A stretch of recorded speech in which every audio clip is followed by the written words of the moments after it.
sure most of you use Instagram this day and age. Whether you have a big following or none at all, it's just something most of society uses. Apparently the app has over 1 billion active users, which I find insane. I had about 300 followers at the time this happened.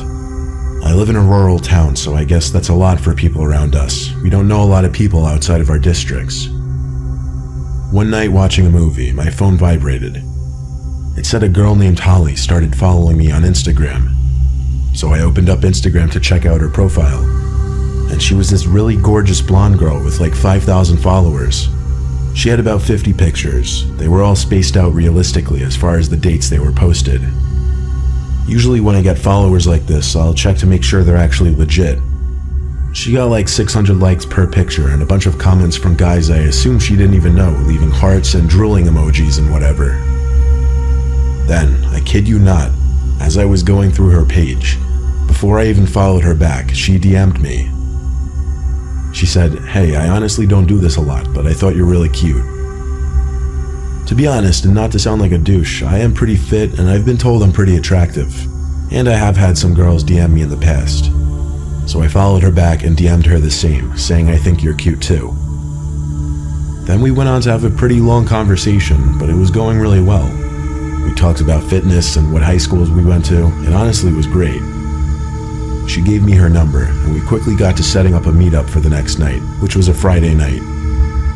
We agreed we'd meet at a popular bar called Lucky's for a couple drinks. So Friday night, as the nerves are starting to kick in, I prepare myself for this little date. Never had I gone on a date straight from an Instagram DM, but this girl was downright gorgeous. I drove down to Lucky's and sat in my car in the parking lot, awaiting her call or text to let me know she was there. Eventually she did text me, but not to let me know she was there.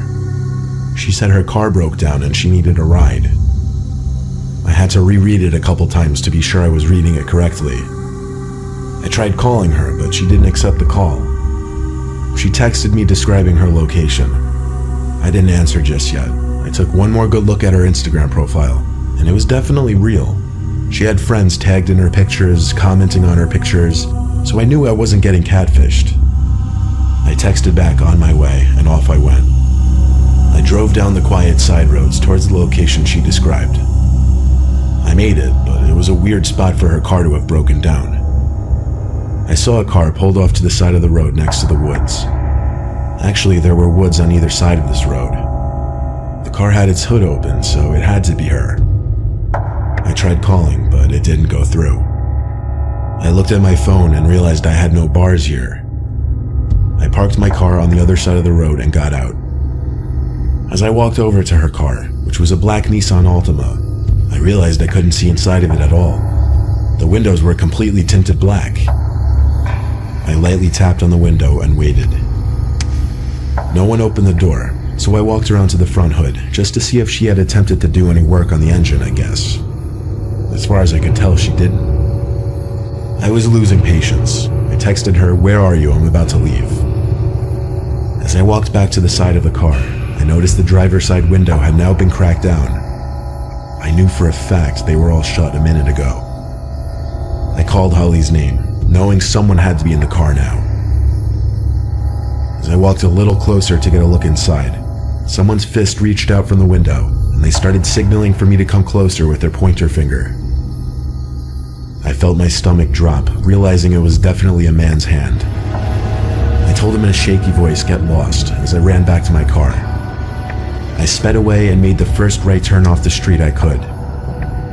Because of my constant glances in the rearview mirror, I eventually spotted a car with its lights off trailing behind me. I thought to do the same. I turned off the lights on my car and started making as many turns as possible, and eventually I did lose the car. When I got home, the profile had already blocked me, but I found out at a later date that that profile was in fact real, but that the girl in the pictures was hacked by some creepy dude, and I wasn't even this only guy's victim of whatever plan he had. I just hope everyone else was as fortunate as me.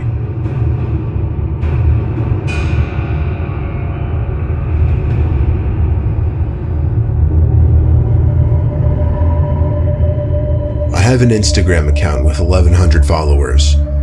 I had it set to public so anybody could come onto my page and look at my pictures, like them, and comment on them. So oftentimes I'd get people I didn't know liking my pictures and commenting on them. But one person stood out from the rest. I remember his first comment on one of my photos. It was a beach picture with one of my friends, so I was wearing a swimsuit. I had like 11 comments on it, but one of them was from somebody I didn't know. It was 3 flame emojis. I clicked the man's profile. He had 3 pictures, 80 followers, and he was following over 200 people, including me. All 3 of his pictures were of him, selfies, which didn't look right given that he looked like he was 40 or 50. I didn't mind though, it's expected to happen to a certain extent. However, after that photo, it started becoming a thing where the man would just comment on every new photo I posted. One comment just said hot. This one was a little creepier, honestly. But then 2 days later, after posting my next picture, the man didn't comment this time. Instead, he sent me a direct message. It said, "Hey, I just wanted to tell you that you're beautiful, even though I'm like 30 years older than you, LOL. I responded, LOL, thanks, which I'm surprised I did. Most people would have probably ignored it. He got back to me with, I would kill to meet a girl like you. I replied 10 minutes later with thanks, hoping he wouldn't say anything else. But he got back to me with, maybe one day I'll meet you, ... LOL. I didn't reply to that one. I found everything about the guy creepy, but I didn't block him. I figured, why get rid of a free follow and likes? I hadn't heard from him until I posted a new photo. This one of my sister Carol and I in front of our house. The man commented quickly on the photo, saying, "You and your sister are so cute." Now it was becoming too much for me, so I removed the comment and blocked him. Later in the day, Carol and I were home alone. I was in the bathroom doing my nails, getting ready to go out. I noticed a car I didn't recognize pull up in front of the house through the window, but only the front. The rest of the car was covered by the bush that separates our front yard from the neighbors. The headlight shut off, but I didn't see anyone step out of the car. I took note of this only because we're on a dead-end block, so we don't get any through traffic. I shut the blind just because I was on full display. My sister was in her room on her laptop when the time came for me to leave. I didn't bother saying goodbye. Usually we just text each other that we're going out anyway. I went to my car, looking at the mysterious car, which revealed to be a Maxima. The tinted windows mixed with the darkness of the night made it impossible to see inside of it. I got in my car, did a 3-point turn, and drove down the one-sided street to the nearest main road. I went to a social gathering at a friend's house. I wouldn't call it a party, but a decent amount of drinking went on. I cut myself off a little early since I knew I had to drive, but still, I'll admit, and I don't condone this kind of behavior whatsoever, I was pretty tipsy when I was driving home. It was only a 5-minute drive though. I pulled up to my house, and the first thing I noticed was the Maxima still parked out front. I needed to know whose car was that. I passed it slowly, but still couldn't see inside of it. I parked and texted a few friends that I got home safe before stepping outside and walking up to my house. I was eyeing that car parked out front all the way up to the front door, where I dropped my keys. At which point, for whatever reason, I was too scared to bend over and look for them. Instead, I rang the doorbell like 5 times so my sister would answer quickly. She never answered.